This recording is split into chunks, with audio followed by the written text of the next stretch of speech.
Ika nga, home is where the heart is. Tested and proven yan ni Alden Richards na nabitin daw sa bonding nila ng pamilya sa US para sa holidays at kanyang birthday. Ngayon, busy na siya sa mall fun duties. Yan ang chika ni Nelson Canlas. Nitong nagdaang Pasko, mas nabuksan daw ang isip ni Alden Richards sa kahalagahan ng pagsasama-sama ng buong pamilya.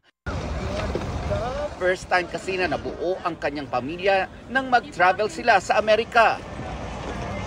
Kaya naman gano'n na lang ka-emotional ang kanyang mga kapatid at ama nung bumalik na sila sa Pilipinas. First time ko na-experience na hindi ma-homesick. Parang,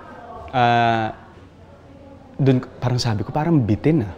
Parang first 2 weeks na yun to think, first 3 days pa lang whenever I'm out of the country without family, gusto ko na umuwi. So, ganun pala. You know, yun talaga yung sinasabi mo na kung nasa ng pamilya mo, andun ang home. Happy birthday to you! Best birthday ever din daw para sa Asia's multimedia star ang nagdaang January 2 dahil sa simpleng salo-salo nilang mag-anak. Most of my birthdays lately kasi away from them eh. Hindi ko sila kasama lahat. You know, my dad and 2 siblings and 2 sisters. But ito yung first birthday ko talaga na nag-birthday ako, pati kuya ko, kumpleto kami. Ang Mowel Fund. Sa ngayon, abala si Alden bilang miyembro ng Board of Trustees ng Movie Workers Welfare Foundation Incorporated o Mowel Fund.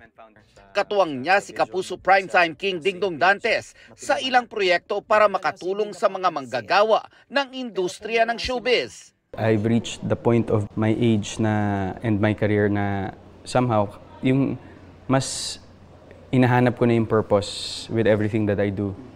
And of course, the priority is really to give back. And being part of Mowel Fund, I think, is God's blessing kasi isa to sa mga platforms and avenues where I can really practice that kind of intention sa industriya natin. Ano pa bang mas fitting sa giving back than Mowel Fund, since Mowel Fund takes care of our, you know, our workers in the industry, the actors as well. Nelson Canlas, updated sa Showbiz Happenings.